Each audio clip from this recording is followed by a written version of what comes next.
Moi, ça Hello donne le tout soir qu'on le arrive. monde. Bonjour à tous, j'espère que vous allez bien déjà, malgré les annonces du reconfinement.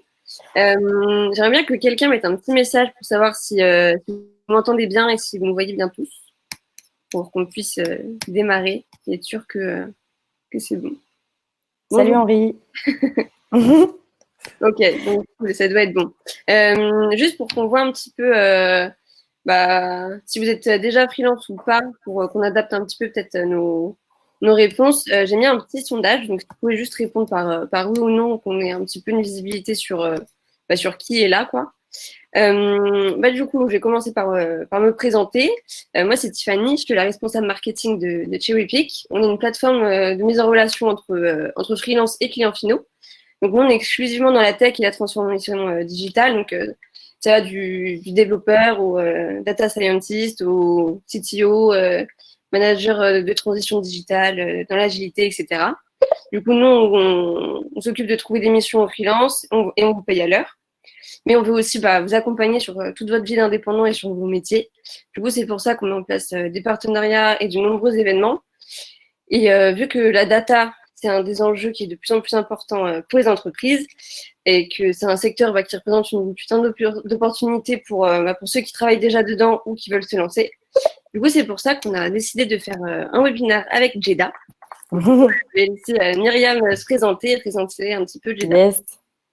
Salut tout le monde. On espère qu'il y a eu pas mal de bonjour, bonsoir. Donc, très contente que vous soyez tous là. Merci à Cherry Pick de nous accueillir ce soir. Tout pareil, je vais me présenter rapidement. Je suis Myriam, responsable marketing chez Jeda. Donc, on est un bootcamp en data science. Pour ceux qui ne nous connaissent pas, donc on enseigne sur 3 programmes les compétences à acquérir pour entrer dans le secteur. Et aujourd'hui, du coup, on va parler de la thématique, effectivement, avec Cherry Pick, du coup, de comment se lancer, comment lancer son activité de freelance dans le secteur. Et du coup, notre invité de ce soir, c'est Alain, qui est notre développeur et aussi data scientist. Il a aussi été formateur chez nous. Et du coup, comment ça va se passer ce soir? Je vais donner le micro à Alain dans très, très peu de temps. Il va nous faire une petite présentation de son parcours, de ce qu'il a fait, etc. Et ensuite, ce sera à vous de lancer les questions, de poser toutes vos questions sur le chat. Et je les relayerai directement à Alain pour qu'il puisse les répondre. Donc, que ce soit des questions carrière ou plus sur les outils ou sur la manière de se mettre en avant, etc. N'hésitez pas à poser toutes vos questions sur le chat. Donc Alain, je te laisse le micro. Merci Myriam, merci Tiffany. Bonjour à tous, donc moi c'est Alain Demenet. Alors je vous ai préparé une petite présentation pour vous présenter rapidement mon parcours afin de débuter ce webinaire. Alors, comment lancer votre activité de freelance en data? C'est une bonne question justement. J'espère vous donner une partie des réponses, en tout cas des réponses qui viennent de mon expérience. Je fais un petit disclaimer avant d'entamer justement ce webinaire, c'est que voilà, en fonction des personnes avec qui vous allez discuter, les freelances, il y a plein de façons, il y a plein d'expériences de freelance. Donc, ce que je vais vous dire, ça reflète mon expérience, d'accord, et ça reflète pas forcément l'expérience de tous les freelances, donc pas forcément celle que vous pourrez avoir. Mais voilà, du coup, je vais essayer d'être le plus général possible, mais parfois, il y a des choses qui sont un peu spécifiques, et notamment, aujourd'hui, nous sommes dans un contexte avec la crise du Covid qui est différente aussi du contexte dans lequel moi, j'ai évolué en tant que freelance, quand j'étais freelance. Mais du coup, on va pouvoir parler de tout ça. Et d'abord, je vais vous présenter donc, mon parcours. Donc, actuellement, je suis data scientist, formateur et développeur à Jeda. En tant que salarié, je tiens à le préciser, donc on pourra en discuter plus tard aussi si vous voulez. Hop. Alors, mon parcours, c'est un parcours un peu, on va dire, atypique, entre guillemets. Je ne suis pas allé directement dans la data science. Je suis passé par différentes étapes, notamment j'ai fait une licence de biologie, j'ai fait un master en développement durable. Ensuite, j'ai cherché du travail dans ce domaine-là. Je n'ai pas trouvé de travail, on va dire, qui me plaisait vraiment. Et petit à petit, j'ai cherché à me reconvertir. Et étant déjà un petit peu codeur par moi-même. Je faisais des petits sites internet, etc., etc., etc. Je me suis dit, voilà, pourquoi pas de me lancer dans le code. Donc, je me suis détourné un petit peu de mes études primaires pour aller vers le code. Et j'ai cherché une formation dans ce domaine-là. Et j'ai découvert à l'époque, c'était il y a 5-6 ans, l'école 42. Et donc, j'ai postulé à l'école 42. Donc, pour ceux qui ne connaîtraient peut-être pas l'école 42, c'est une école qui a été cofondée par Xavier Niel, qui est le président de Free. Et c'est une école particulière parce que c'est une école qui n'a pas de professeur. On apprend en codant, en faisant des projets. Donc, c'est assez particulier. Et c'est là-dessus que j'ai pu monter en compétences, notamment en code. Donc, moi, mon background, à la base, c'est un background de développeur. Et en entrant à 42, c'est là où je vais découvrir aussi le domaine de la data science, grâce à des amis qui, justement, se passionnent pour l'intelligence artificielle, notamment. Et moi, je vais m'y intéresser complètement, en fait, par hasard, par curiosité. Et je vais découvrir un monde qui m'hallucine complètement. Et je vais, à partir de ce moment-là, je vais vraiment tout faire pour pouvoir travailler dans ce domaine-là. Donc, je vais m'auto-former. En plus, à côté de 42, je vais faire des projets. Je vais essayer de monter en compétences au maximum.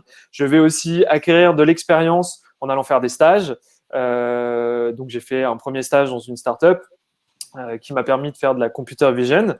Et justement, je découvre ce domaine de la computer vision, donc qui est tout ce qui est traitement d'images par ordinateur. Et donc du deep learning appliqué à ce traitement d'images-là. Et petit à petit, donc je développe mes compétences. Quand je reviens à 42, je cofonde avec des amis une association qui s'appelle 42 AI, donc qui rassemble justement aussi tous les passionnés d'intelligence artificielle au sein de 42. Et à partir de là, je commence à me faire aussi un réseau. Je commence à rencontrer des gens qui travaillent dans le domaine du deep learning, mais aussi de la data science. Je commence aussi à comment dire, à acquérir du coup justement à voir un peu mieux comment ce domaine se structure et néanmoins petit à petit l'idée de me dire voilà, potentiellement je peux faire du freelance.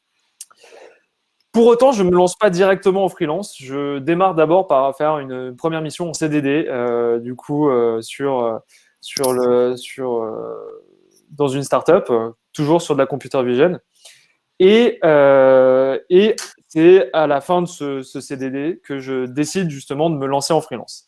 Et débute alors une période qui va durer environ 2 ans, où je vais faire plusieurs missions de freelance. Donc, j'ai fait pas mal de missions, mais pour vous décrire un peu les domaines, donc bien sûr, il y avait la computer vision, il y avait aussi plutôt du machine learning engineer et du data engineer. Donc, c'est-à-dire, là, c'était plus mon aspect développeur. Donc, voilà, le but, ça va être de mettre en place des architectures de bases de données, de mettre en place tout simplement des pipelines de traitement de données. Et aussi de la formation. Donc, c'est notamment durant cette période de freelance que j'ai connu Jeddah. Donc, voilà, donc c'est beaucoup de travail personnel et de développer justement des opportunités qui vont permettre ensuite de pouvoir développer son carnet d'adresses de clients en freelance. Oui, donc ça, j'ai oublié la slide. Donc voilà, environ 2 ans sur du deep learning, machine learning. Donc voilà, ça c'est en gros comment je suis parvenu à être freelance. Aujourd'hui, je suis donc développeur data scientist à Jeddah, en salarié.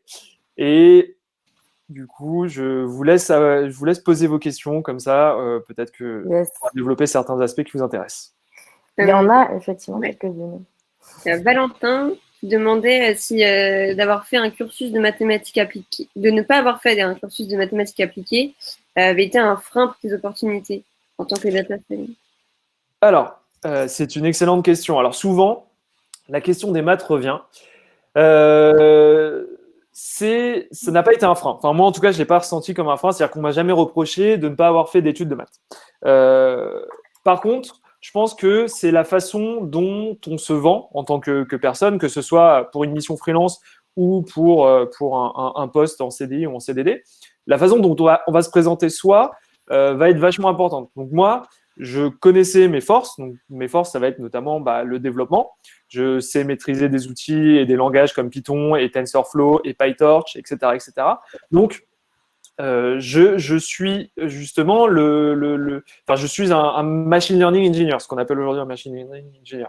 Donc moi, je me vendais plutôt sur cet aspect-là. Donc ça m'a pas empêché justement de trouver du travail là-dessus. Et en fait, souvent d'ailleurs, j'étais complémentaire avec une personne qui avait fait justement plutôt ces études-là en mathématiques, donc qui était plus la personne qui allait se charger, on va dire, de décortiquer un peu les algos ou essayer de réfléchir à comment on pourrait optimiser l'algorithme ou alors faire de nouvelles fonctions de coût ou des trucs comme ça. Et moi, j'étais plus chargé de l'implémenter, voire d'essayer d'optimiser le code, etc., etc. Donc, c'est complémentaire. Donc, moi, ça ne m'a pas du tout porté préjudice de ne pas avoir fait de mathématiques appliquées.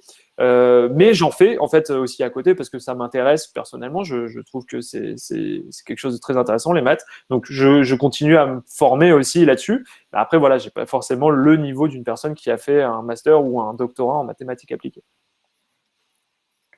Ok.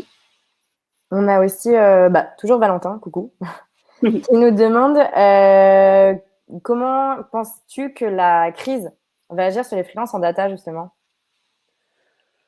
Alors, c'est une très bonne question.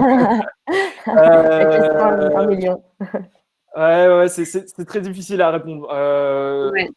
Parce Ça va que. dépendre des entreprises aussi. Comment? Ça va dépendre beaucoup des entreprises dans quelle situation elles sont, quoi. Exactement, exactement. Alors, moi, je peux vous faire un retour rapide du secteur, notamment. Alors,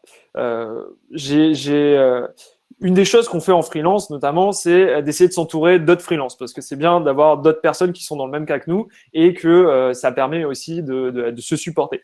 Et j'ai donc plusieurs amis qui étaient en freelance et que la crise, justement, a poussé à aller chercher, notamment, du coup, un CDI ou un CDD. Pourquoi? Parce que il faut savoir que la position du freelance, c'est pour certaines entreprises, c'est justement des personnes qu'on va prendre en support.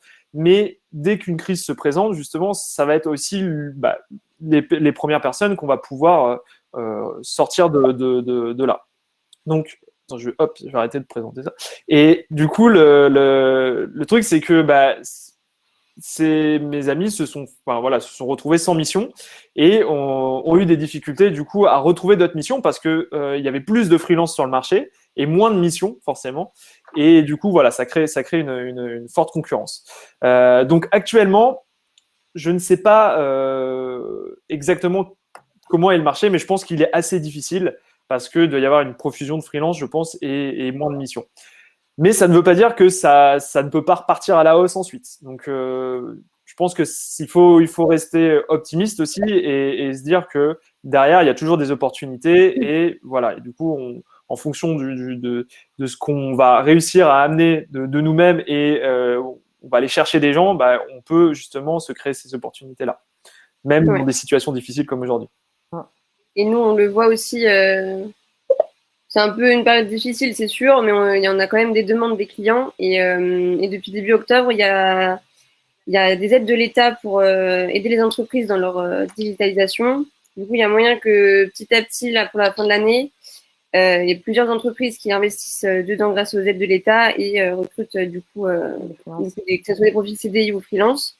Et il faut savoir aussi que janvier-février, ça va être une période de recrutement parce que toutes les entreprises auront fini un peu leur budget et pourront du coup relancer des recrutements. Même si oui, c'est forcément une période de crise et d'incertitude.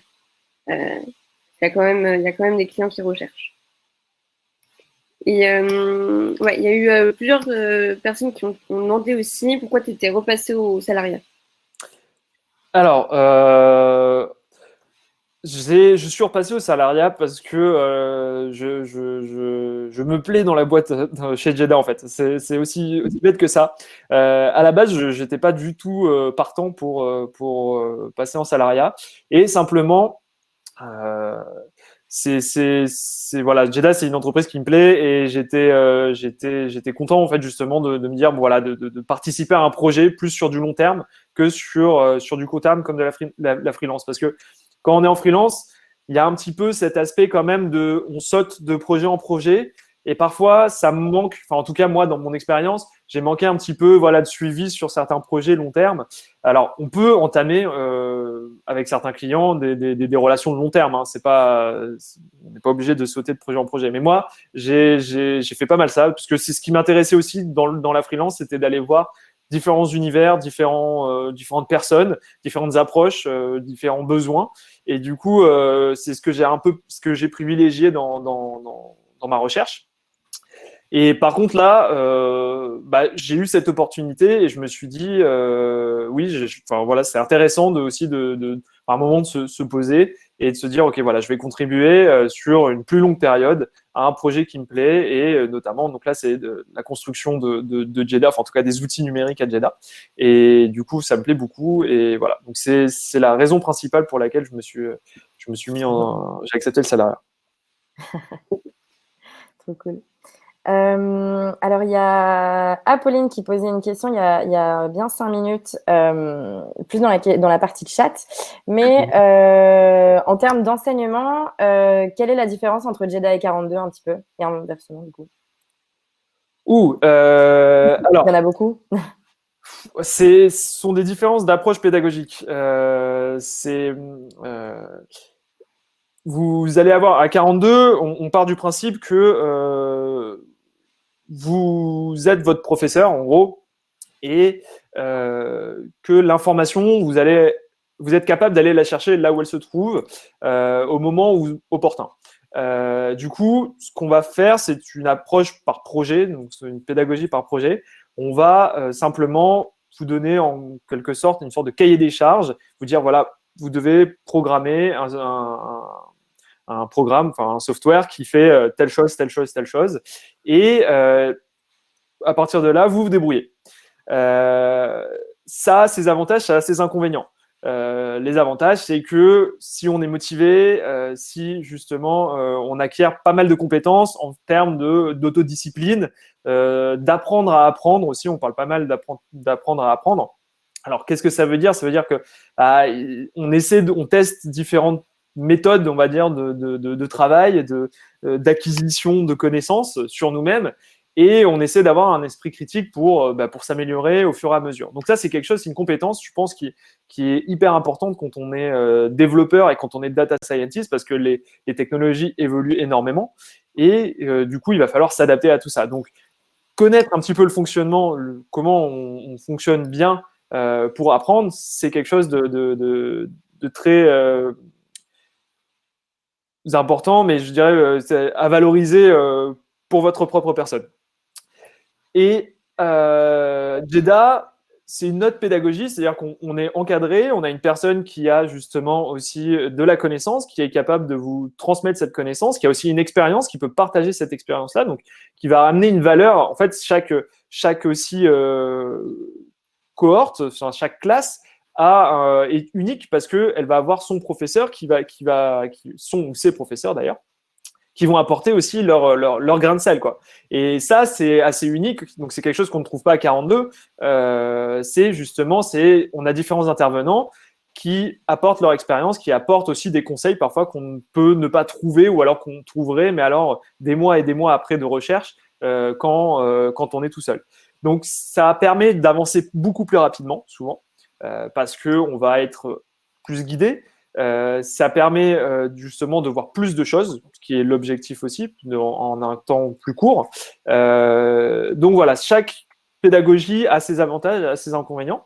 Et aussi, on a surtout, certaines personnes vont ne pas correspondre à la pédagogie de 42, c'est-à-dire qu'ils ne sont pas capables, par exemple, il faut avoir une certaine autodiscipline pour se dire, OK, je viens là aujourd'hui, quand on a des choses à faire qu'on n'a pas envie de les faire, il faut quand même se motiver pour aller les faire et parce qu'on bosse pour soi.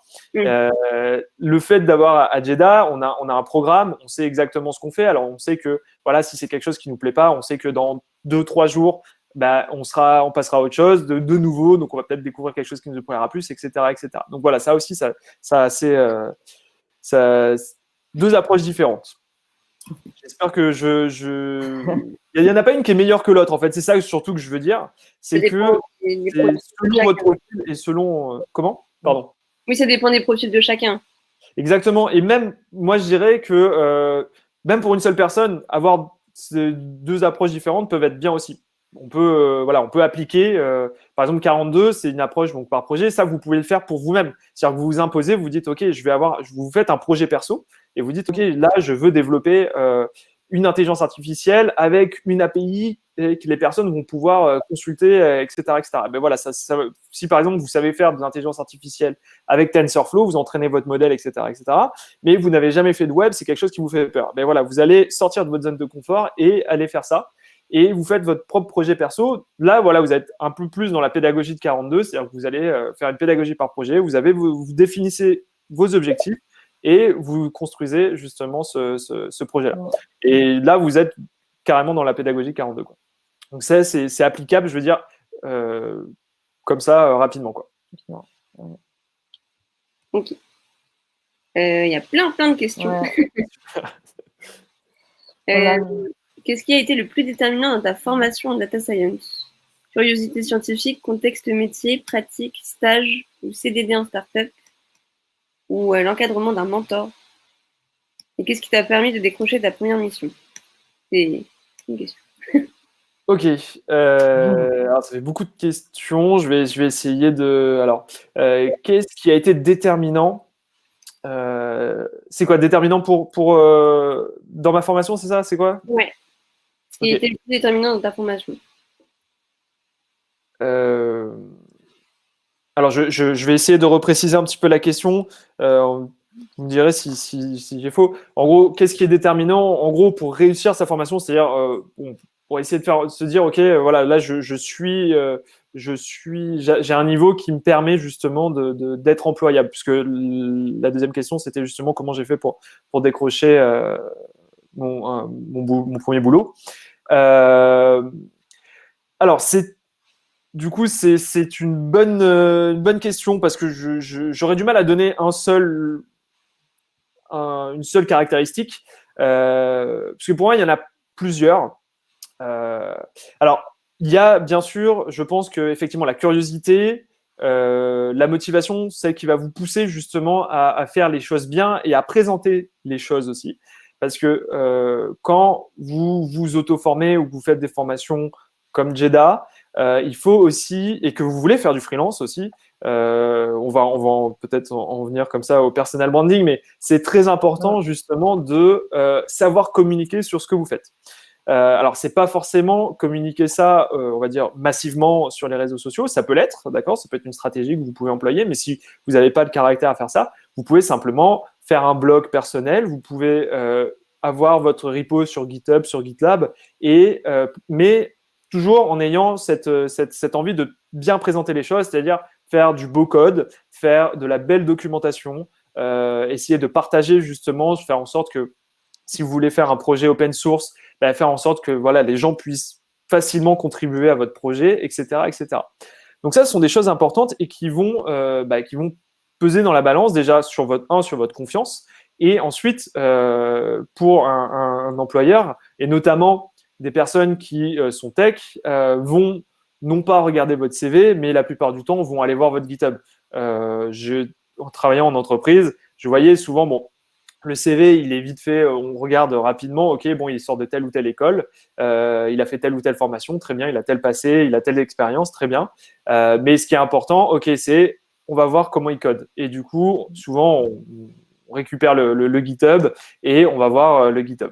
Donc ça, c'est quelque chose, c'est un des premiers réflexes en tant que data scientist ou développeur, c'est d'aller voir le GitHub de quelqu'un et de regarder comment il code. Et ça donne déjà un premier aperçu aussi de l'état d'esprit de la personne. Donc comment elle réfléchit, comment elle participe en groupe à des projets, etc., etc. Donc ça c'est important. Donc c'est justement d'être motivé à vouloir faire du bon travail et de le présenter. Donc moi 42 notamment m'a poussé à ça. Donc c'est quelque chose que j'ai acquis à 42. Et ensuite, il a fallu que justement je fasse des projets, je fasse des projets de deep learning, que je mette justement des. J'avais refait notamment le MOOC de Andrew Ng sur Coursera. Donc, j'avais fait certains exercices que j'avais traduits en Python. Enfin voilà, du coup, j'avais montré un petit peu que que je savais coder en Python, etc., etc. Et c'est ça notamment qui m'a permis ensuite à l'entretien de dire, bah voilà, les rassurer, de leur dire, bah regardez, vous pouvez aller voir, j'ai fait tel ou tel projet. Et du coup, sur le code, ils étaient complètement rassurés. Donc c'était un bon point. Après, il y a l'aspect effectivement connaissance plutôt mathématique et théorique, on va dire, sur la data science. Ça va dépendre un petit peu des entreprises. Moi, j'ai jamais eu de gros, on va dire, de grosses interviews là-dessus. C'était plus un échange avec la personne, avec des questions de proba, de voir un petit peu, voilà, est-ce que j'étais capable de résoudre des petits problèmes de probabilité, de statistiques, de réflexion, etc., etc. J'ai jamais eu on va dire, de grosses épreuves là-dessus. Donc j'ai plutôt eu de la chance. Mais ça, après, ça vient aussi en pratiquant, je pense, les entretiens.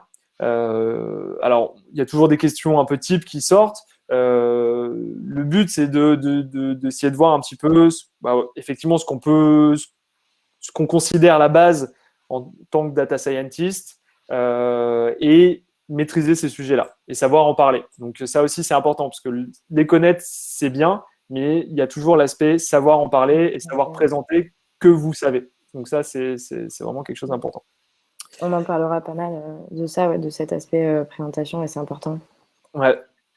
Donc ça, voilà. Donc c'est la motivation, présenter des choses, savoir présenter, ça y fait. Après, en termes de soft skills, oui, effectivement, avoir une appétence pour les sciences, pour la méthode scientifique, je dirais. C'est pour moi, je pense que c'est quelque chose d'important, et c'est quelque chose qui se reflète, on va dire, dans la discussion avec une personne. On voit un petit peu justement sa manière de fonctionner, sa manière de travailler. On peut lui poser même directement la question. Mais par exemple, ce sont des choses qu'on peut voir aussi dans le GitHub, des personnes qui sont voilà, qui fonctionnent d'une manière très très organisée ou pas. Donc ça, c'est quelque chose aussi qui se cultive. Donc voilà, un petit peu au jour le jour, on essaie de prendre du recul sur soi-même, d'essayer d'avoir un regard critique sur les données qu'on analyse, sur les choses qu'on fait, sur ce qu'on développe, etc., etc. Donc ça, c'est aussi une bonne chose à développer. Et pour venir, donc moi, ce qui m'a permis, à mon avis, donc de décrocher donc c'était mon premier stage. Bon, il y a, je pense, le réseau. D'accord. Donc ça, c'est quelque chose qui est extérieur à moi. Donc effectivement, avoir le bon réseau, ça aide quand même pas mal. Donc 42 m'a permis d'accéder à un réseau justement d'élèves, donc qui m'a permis ensuite justement d'accéder à certaines boîtes et de décrocher du coup notamment ma première expérience professionnelle. Et après, en termes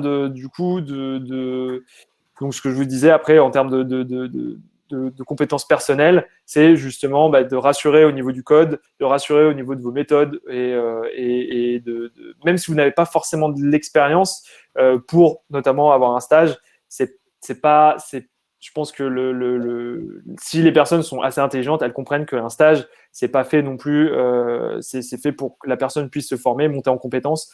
Et du coup, si vous êtes déjà quelqu'un qui sait bien coder, qui arrive à s'exprimer, qui est capable de réfléchir sur ce qu'il fait, d'émettre de nouvelles hypothèses, de nouveaux points de travail, là, dans ce cas-là, l'entreprise est gagnante, quoi. Enfin, vous recrutez parce que justement, vous allez pouvoir avancer sur des sujets et fournir un bon travail, quoi.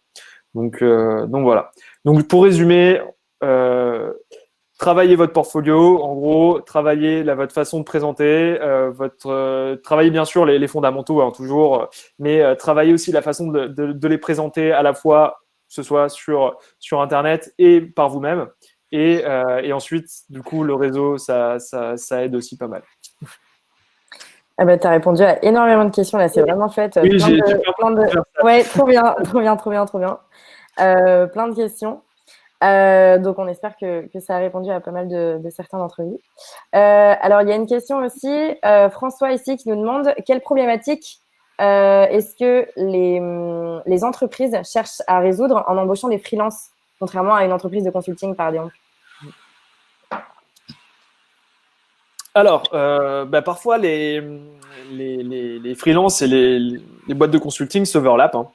C'est-à-dire qu'on va prendre un freelance à la place d'une boîte de consulting parce qu'un freelance va parfois être moins cher et qu'on est une petite boîte et qu'on n'a pas les moyens de se payer une grosse boîte de consulting. Donc ça, c'est possible. Personnellement, moi, j'ai pas fait de consulting. Donc, je pourrais pas exactement répondre là-dessus. Mais du coup, la question, c'était… J'ai perdu, pardon, le fil. Je suis parti sur le… Pas de souci. À quelle problématique est-ce que les problématiques des en entreprises. particulier des freelances, est-ce qu'elles veulent répondre? Ouais. Alors, ça va. Ma question ma réponse va être un peu nulle parce que ça va dépendre des entreprises. Moi, alors, leur problématique, en fait, de mon expérience, j'ai distingué deux types d'entreprises. Il va y avoir les entreprises qui vont avoir besoin d'un support. C'est-à-dire que le freelance va rejoindre une équipe data scientist qui est déjà en place. Donc là, dans ce cas-là, vous allez avoir un cadre. Souvent, vous allez être amené à travailler dans le cadre d'une mission sur un projet qui est souvent entamé depuis un certain moment, et vous allez intervenir sur un point précis. Donc, par exemple, il y a des missions de nettoyage de données. Ça se fait très bien, ça peut être des missions assez courtes voilà, on va vous envoyer des données sous des formats standards ou non standards et parfois vous serez surpris des formats qu'on peut vous envoyer et après à vous, voilà, on vous dit voilà à quoi ça doit ressembler et voici les données et vous avez une semaine pour faire ça et du coup voilà. Donc il faut livrer ensuite après le code, etc., pour nettoyer les données. Donc c'est justement donc là, vous intervenez sur un point spécifique et vous pouvez intervenir à différents moments de la chaîne. Donc, ça peut être du nettoyage de données, après, ça peut être pour la mise en place justement d'une base de données, etc., etc. Donc ça, vous rejoignez un groupe, vous venez en renfort. Et après, vous avez plutôt les missions où vous venez développer un produit quelque part, vous venez soit faire une analyse. Alors moi, j'ai pas travaillé en tant qu'analyste, j'ai fait beaucoup d'opérationnel, j'ai pas fait j'ai jamais fait d'analyse justement d'entreprise. Donc moi, j'étais chargé de développer des algorithmes de deep learning, donc pour des POC, pour des essais, etc., soit j'étais chargé justement de mettre en place des pipelines de données. Donc j'ai pas l'aspect analyse, etc. Donc moi, c'était effectivement soit j'interviens dans un cadre déjà donné en renfort, soit j'interviens justement pour développer quelque chose de neuf ou faire évoluer une architecture qui est déjà présente en fait. Donc ça, c'est les deux aspects en gros des missions qu'on peut trouver, que les boîtes recrutent.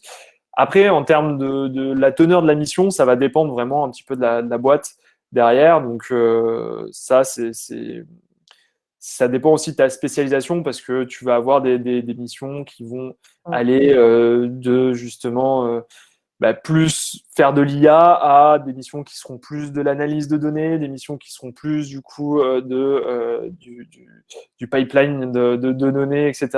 Donc voilà, après c'est le spectre de la data science, c'est tellement grand actuellement que le sujet d'une mission va vraiment être différent d'une entreprise à l'autre.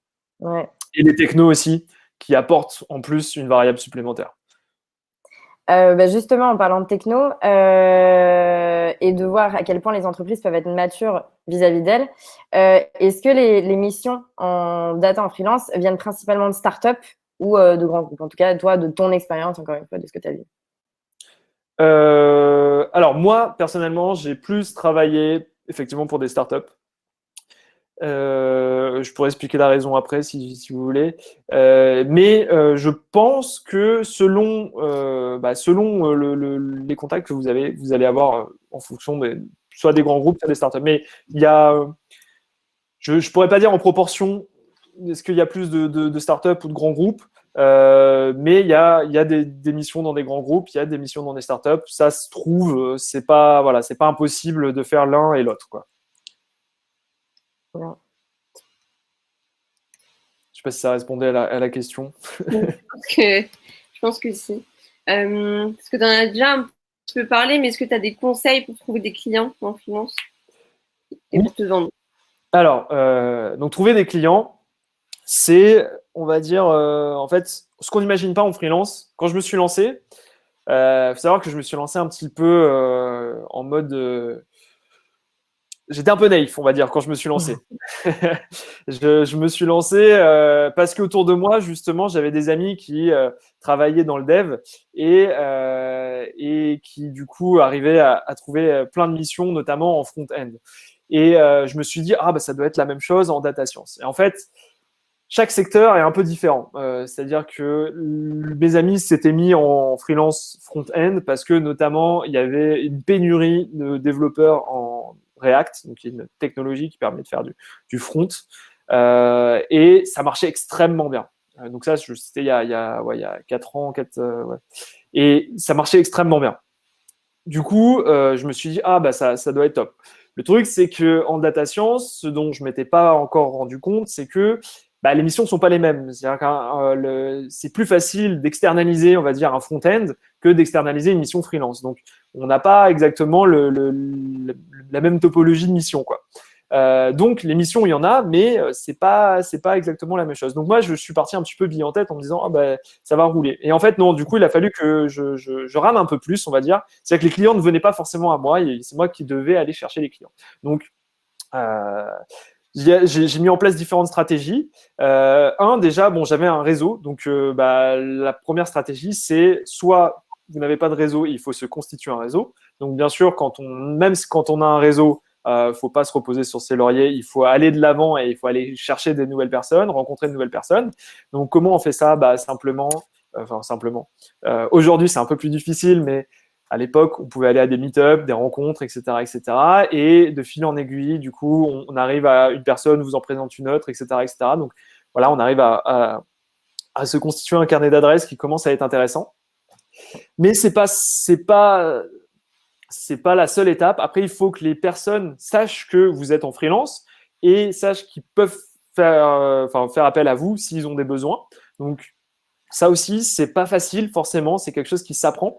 C'est-à-dire arriver à se présenter en tant que freelance, à dire bah voilà, moi je suis freelance, je travaille sur tel sujet. Voilà, si vous avez des missions ou si vous connaissez quelqu'un qui serait intéressé, n'hésitez pas à lui donner ma carte, à lui donner mon contact, etc., etc.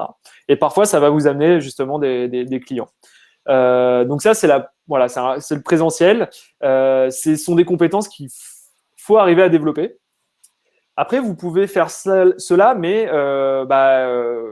numériquement, via LinkedIn notamment, en mettant en place votre profil, en mettant bien en faisant en sorte de bien préciser que vous êtes freelance. Généralement, il y a pas mal de bots qui circulent sur LinkedIn qui vont aller chercher justement les profils freelance et qui vont regarder les mots-clés. Donc, je parlais justement du personal branding. Donc, il y a aussi du coup les mots-clés, le wording que vous allez utiliser sur votre page LinkedIn, mais pas seulement. Ça va être aussi sur votre page GitHub, sur votre blog, etc., etc. Tout ce qui va vous permettre de vous identifier. Donc, il faut vraiment réfléchir. Donc ça, pour vous donner un exemple, moi, j'ai fait différentes stratégies. Puis sur LinkedIn, j'ai changé de profil assez régulièrement pour voir un petit peu ce que ça m'amenait. Je suis passé de data scientist à machine learning engineer à software engineer, data oriented, etc., etc. Donc voilà, il faut tester, il faut voir ce que ça vous ramène aussi. Et ne pas hésiter aussi du coup à aller sur différentes plateformes. Donc vous avez Cherrypick qui nous accueille aujourd'hui, mais vous avez aussi d'autres plateformes de freelance qui vous permettent justement de mettre en avant vos profils et de mettre en contact des clients avec votre profil direct. Donc il y a différentes formules. Vous avez des formules où le client passe par le filtre de la plateforme où il y a d'autres formules où le client va vous contacter directement. Donc ça aussi, c'est un canal d'acquisition qui peut être assez important. Moi, j'ai eu plusieurs missions grâce à ça, dont Jeddah d'ailleurs, que j'ai eu grâce à la crème de la crème. Et d'ailleurs, ce qui est rigolo, c'est que, pour vous dire, en gros, j'ai eu la crème de la crème qui m'a contacté pour que je travaille pour Jeddah, et 2 jours plus tard, un contact à moi qui me dit ah ben j'ai rencontré le CEO de Jeddah, si tu veux le rencontrer, etc., etc. Donc vous voyez que les deux parfois fonctionnent très bien, et du coup ça se croise d'ailleurs. Du coup, donc là c'est qu'en fait finalement on a fait une bonne communication sur nos réseaux, c'est-à-dire que du coup on a un bon match en plus parce qu'aujourd'hui je travaille à Jeddah, donc voilà. Donc, vous avez le réseau que vous allez développer en présentiel, le réseau que vous allez développer sur LinkedIn et des plateformes comme ça, on va dire généralistes. Vous allez pouvoir attirer des chasseurs de tête. Et vous avez les plateformes justement spécialisées freelance où vous allez pouvoir mettre en place vos profils et vous mettre en avant. Enfin, le but, c'est justement de vous vendre et acquérir des clients. Ce sont les trois principaux canaux qui vous permettent de rencontrer du monde en fait. Moi, après c'est très personnel, mais j'ai beaucoup fonctionné justement grâce aux contacts de contacts. Ah si, il y a un dernier canal aussi, ce sont les groupes d'amateurs de data science. Vous avez même des groupes de freelance. Alors moi, j'ai rencontré un groupe de freelance par exemple qui s'appelle Happy Dev, donc eux qui sont plus spécialisés dev web, mais du coup c'était bien parce que voilà, ce sont d'autres freelances. Déjà, on partage un petit peu nos galères de freelance etc., etc. Mais aussi, par exemple, quand il y a des missions qui ont un besoin en data science ou en data engineering, du coup, on pouvait faire appel à moi, etc., etc. Donc ça, c'est vachement intéressant aussi d'aller voir ces groupes-là. Là, je sais qu'il en existe plusieurs sur Facebook. Enfin voilà, il faut chercher un petit peu. Je les connais pas tous. On vous enverra quelques liens, ouais. Pardon, j'ai pas entendu. On vous enverra quelques liens. J'essaierai de rassembler, ouais, justement. Je sais pas si on pourra faire un petit compte rendu et je remettrai les différents conseils. Voilà. Tac. Ah bah top. Ouais. C'est la question principale qui se pose, c'est comment est-ce que tu fais l'acquisition de ces clients, ouais, c'est clair. Ouais, et ici, il y a un paramètre aussi, c'est le temps. Et là, ça prend parfois du temps. Ouais. Notamment si on vient d'un autre domaine et qu'on n'a pas justement ce carnet d'adresses, etc., ça peut être long. Donc voilà, c'est à prendre en compte aussi quand on décide de se lancer en freelance, c'est que y a une inertie en fait. Si on part de zéro, c'est plus compliqué que si on part avec un carnet d'adresses. Donc moi, si c'était à refaire, d'ailleurs, si c'était à refaire, ce que je ferais, j'essaierais de me faire justement une bonne expérience, on va dire, en entreprise, tout en essayant de préparer le terrain pour la freelance. C'est-à-dire en essayant de prendre des contacts, en allant justement, peut-être en commençant son personal branding, c'est-à-dire en faisant des conférences, si l'entreprise le permet, en créant un blog, etc., etc. Donc déjà, voilà, en essayant d'avoir déjà une première présence sur Internet. Et ensuite, je construis du coup comme ça mes contacts. Et après, lorsque je me lance en freelance, c'est beaucoup plus simple. Et je pense, mais je ne l'ai pas fait. Mais...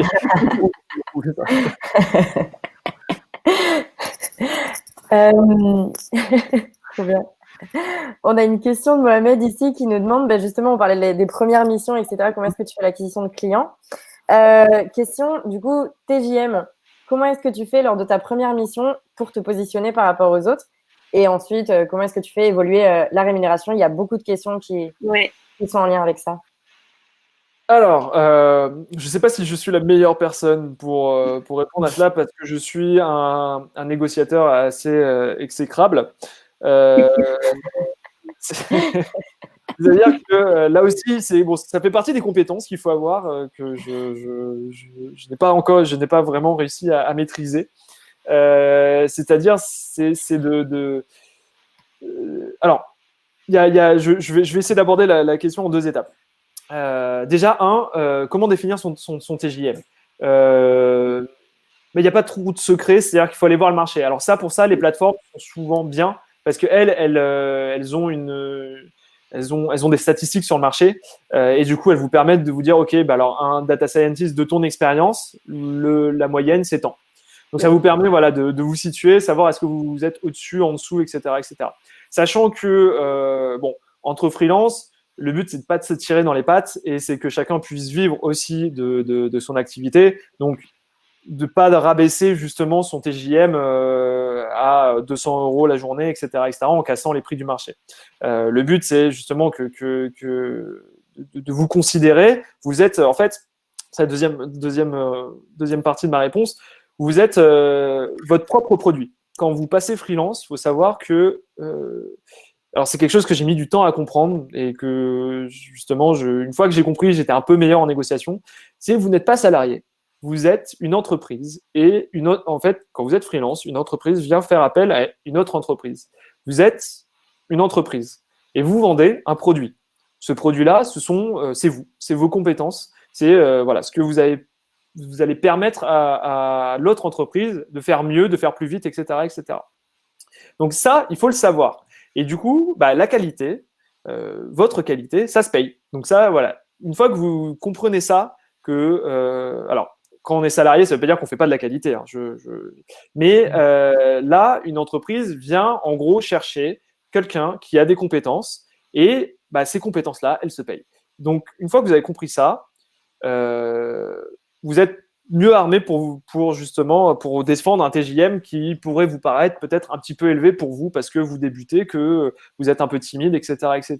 Non, vous avez des compétences, vous êtes prêt à mettre toute l'énergie que vous avez dans ce projet-là, mais ça se rémunère, tout ça se rémunère. Donc voilà, moi c'est quelque chose que j'ai mis du temps à comprendre.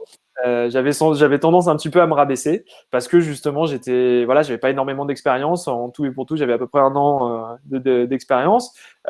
Du coup c'était pas énorme et du coup bah, il fallait que je me lance et que j'arrive à me vendre devant des personnes et du coup ça voilà, du coup dire bah moi j'ai fait ça, je suis capable de vous faire ça en tant de temps, etc., etc. Alors après il y a des négociations bien sûr qui rentrent en jeu hein, parce que quand on est junior forcément bah, on fait appel à des juniors parce que bah, souvent des freelances juniors, c'est un peu moins cher que des seniors.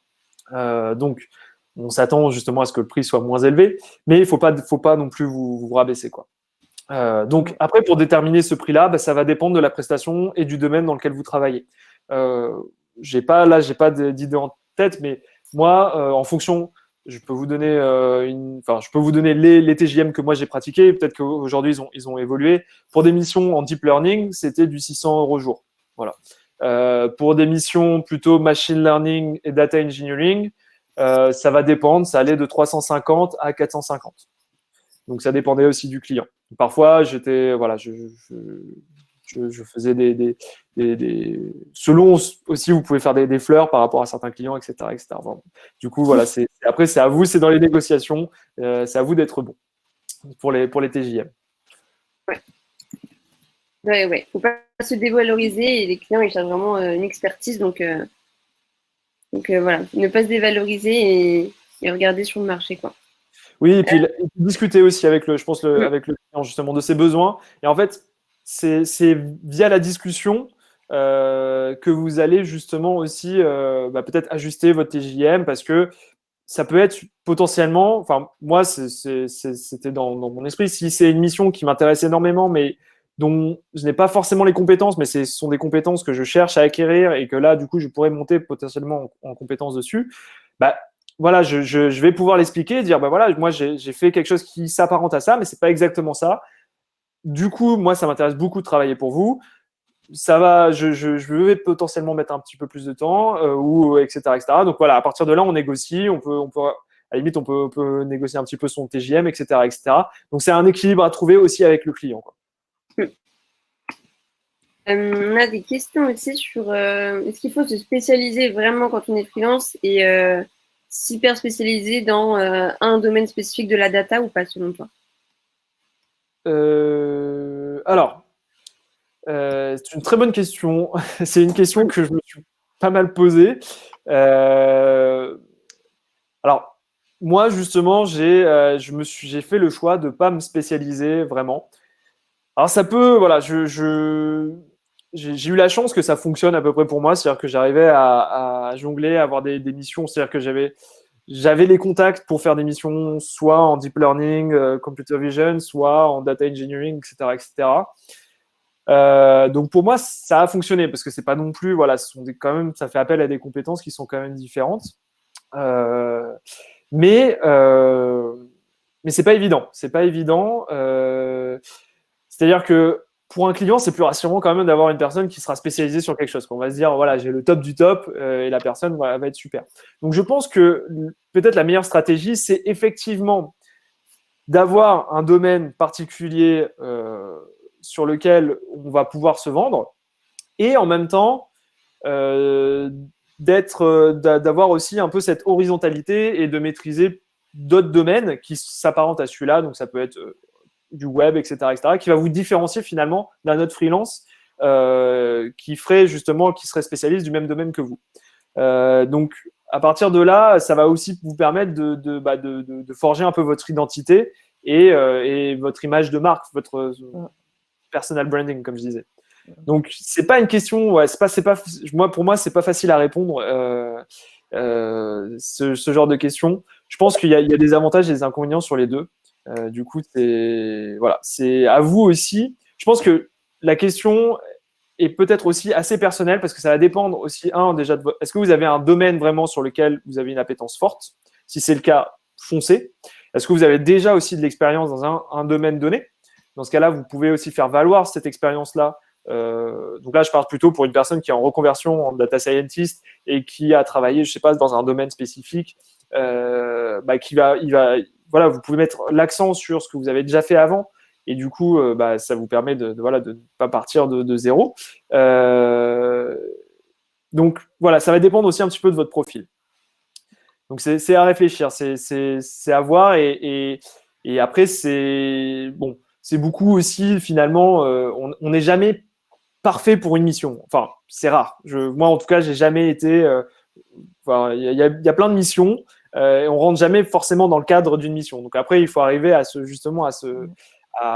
vendre et à faire en sorte que on remplisse le maximum de cases de cette mission-là. Mais on n'est jamais non plus parfaitement dans une mission. Donc même un spécialiste, un expert ne va pas avoir, ne va pas, comment dire, fitter parfaitement toutes les missions de son domaine, quoi. Parce qu'il y a plein de technos différentes, ça évolue extrêmement vite aussi, quoi. Donc c'est ça aussi. Tu parlais de l'importance de la discussion avec le client pour élaborer son TJM, etc.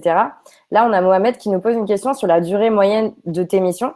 Et j'aimerais bien préciser la question dans le sens où, par exemple, justement, en discutant avec le client, tu te rends compte, non, en fait, ce que vous me proposez, il faut 2 fois plus de temps ou au contraire, il faut 2 fois moins de temps. Enfin, parfois, les entreprises ne sont pas forcément au courant du temps que ça peut prendre. Ouais. Et ça, comment est-ce que tu évalues et comment est-ce que tu fais comprendre surtout à l'entreprise? Alors, je vais vous partager une expérience personnelle. C'est que parfois on se plante et que du coup on accepte des missions avec des délais beaucoup trop courts et que voilà. Donc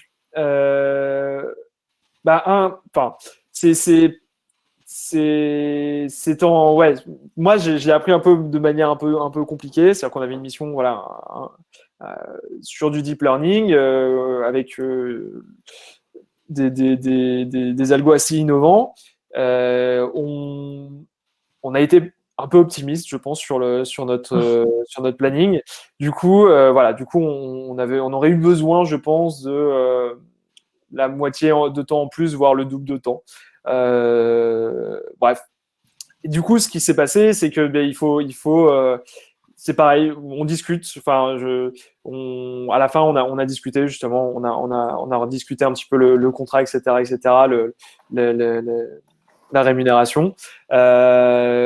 Mais je pense que pour éviter ces écueils-là, il aurait fallu justement peut-être discuter plus en amont, peut-être diviser le projet en étapes, parce que parfois, en fait, le client a besoin de conseils. Si vous arrivez sur une mission et que vous vous rendez compte que clairement, avec votre expérience, vous savez exactement que ça ne prend pas ce temps-là et qu'il faudrait le double de temps, vous dites, voilà, moi, ma connaissance, je suis expert, voilà, vous faites appel à moi. Alors faites-moi confiance, je suis justement une personne qui est là pour vous aider à remplir votre mission. Et moi, je vous dis, bah, ce que vous me proposez là, c'est le double de temps.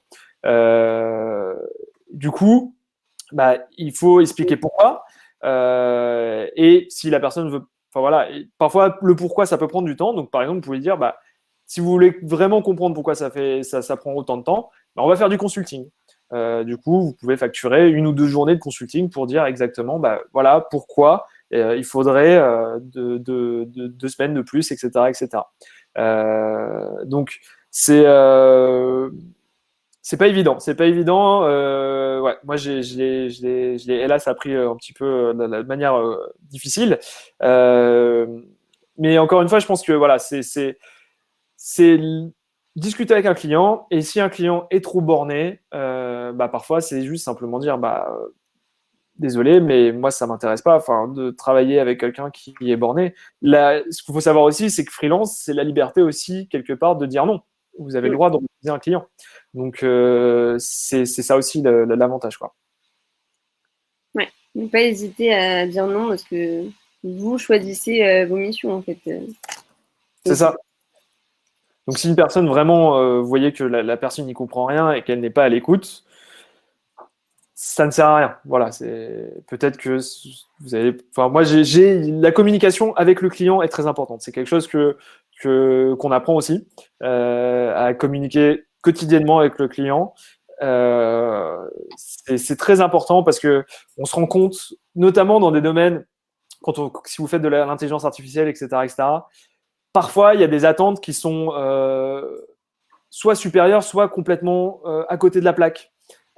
Du coup, il y a un travail un petit peu d'acculturation à faire, d'explication, de validation, c'est-à-dire de dire, OK, est-ce qu'on est bien d'accord que moi, je vais faire ça là? Ça, c'est le rendu que vous allez avoir. On est d'accord, etc. Enfin, là, peut-être un petit peu infantilisant, mais sans être infantilisant avec le client. Mais ce que je veux dire, c'est qu'il faut vraiment parfois expliquer les choses très clairement, mais être vraiment très, très clair. Parce que comme ça, il n'y a pas de mauvaise surprise d'un côté et du coup de l'autre. Vous gardez une bonne relation. Donc ça, c'est important aussi de bien parler, de bien communiquer. Et justement, si la communication dès le début ne passe pas bien, ça ne sert à rien de se prendre la tête, quoi. Yes. Dernière question, parce qu'on va arriver à la fin du temps. Est-ce que si on n'a pas beaucoup d'expérience dans la data science, mais qu'on en a en tant que développeur, je pense qu'on peut trouver des clients et comment un petit peu du coup se vendre auprès du client et négocier, on va dire. Alors, je pense complètement. Je pense complètement que on peut se vendre. Moi, j'avais donc des expériences en data science, mais bon, mon background est plutôt développeur. En fait, mais c'est la même chose. Par exemple, si on a fait, je sais pas moi, de la business intelligence ou alors qu'on était statisticien ou qu'on vient d'un background plutôt mathématique, il faut savoir jouer sur son passé, sur ses acquis, et c'est ce qui fait votre force aussi, et ce qui va faire votre différence. Donc, c'est important, voilà, de mettre ça en avant, de savoir bien le présenter, encore une fois, et aussi de voir quelles sont les personnes qui pourraient être intéressées par votre profil, quels sont les secteurs qui pourraient être intéressés par votre profil. Alors, si vous voulez faire une reconversion totale, c'est-à-dire changer complètement de secteur, etc., etc., j'avoue que là-dessus, il va falloir produire pour montrer que vous êtes capable de faire quelque chose. Mais en tant que développeur, c'est assez facile puisque le développement, c'est transversal et que l'informatique est partout maintenant. Donc, on est avantagé, on va dire, entre guillemets, parce que voilà, on peut travailler dans n'importe quel domaine.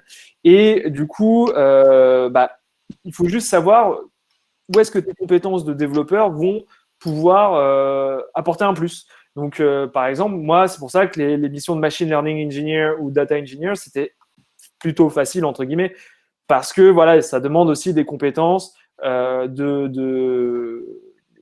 développeurs. D'ailleurs, il y a certaines missions qui sont brandées data science ou data engineering. Et en fait, ça s'apparente plus à du back-end ou des trucs comme ça. Donc, voilà, c'est après, parfois, justement, le client, il a envie de faire bien, il a envie d'utiliser des mots-clés. Ça attire aussi, hein, on est attiré par ça nous-mêmes, hein, par ce domaine-là. Bon, voilà, parfois, la réalité est un peu moins rose finalement que ce qu'on nous vend. Mais du coup, enfin voilà, on peut se dire, bon, ben, ça, ce secteur-là, c'est plutôt accessible, c'est plutôt facile. Mes compétences vont pouvoir justement supporter ma candidature et du coup, ça va être beaucoup plus facile pour moi de trouver des clients. Donc voilà, essayez de trouver quel secteur peut être intéressé par vos compétences et aussi quel poste vous pourriez occuper en tant que data scientist. Parce que voilà, data scientist aujourd'hui, c'est une personne qui va faire du machine learning, mais vous avez le data analyst, vous avez le data engineer, le machine learning engineer. Aujourd'hui, il y a des nouveaux profils qui apparaissent aux États-Unis, le AI expert, etc., qui sont voilà, en train d'émerger. Donc, c'est un domaine qui est encore en mutation totale. Et du coup, il faut être aux aguets vis-à-vis de ça et savoir à peu près se placer sur l'échiquier pour pouvoir vous vendre plus facilement, quoi. Ben écoute, je pense on va conclure avec ces bons mots qui résument parfaitement un peu comment se placer, comment se mettre en avant, comment s'évaluer par rapport aux autres, comment discuter avec son client. Donc, il y a pas mal de thématiques qu'on a abordées. Tu veux nous dire un petit dernier mot, Alain? Je vous remercie en tout cas. Voilà, et puis n'hésitez pas si certains s'il y a des étudiants de Jeddah, voilà, vous pouvez poser des questions sur le Slack, il n'y a pas de souci, je serai là pour y répondre. Top. Je vais vous envoyer justement le lien Slack. Merci à Thierry Pic de nous avoir accueillis. Et puis à bientôt, du coup. Ouais, merci à vous pour ce webinaire, c'était top. En plus, c'était vraiment beaucoup d'échanges et de conseils du coup pour tous les participants, donc c'est top. Ouais, n'hésitez pas à aller sur le Slack de Jeddah pour échanger entre vous. Oui, c'est parce qu'on est freelance qu'on est tout seul. Et n'hésitez pas aussi à rejoindre notre Mixlab pour accéder à tous les événements de notre communauté. Vous pouvez aussi vous créer des événements, ça peut être créer, je sais pas, une fois par mois un webinar pour échanger des tips ou des retours d'expérience. Donc, c'est vraiment l'intérêt de ce Mixlab. Donc, n'hésitez pas à aller dessus. Et on refera sûrement des événements avec Jeddah sur peut-être d'autres thématiques un peu plus précises. Carrément. Donc, voilà. Merci beaucoup à vous et merci à tous les participants. Et très bonne soirée. Profitez peut-être pour aller boire un dernier verre avant le confinement. Mais merci beaucoup à tout le monde et bonne soirée. Bonne soirée, au revoir. Salut. Salut. À bientôt.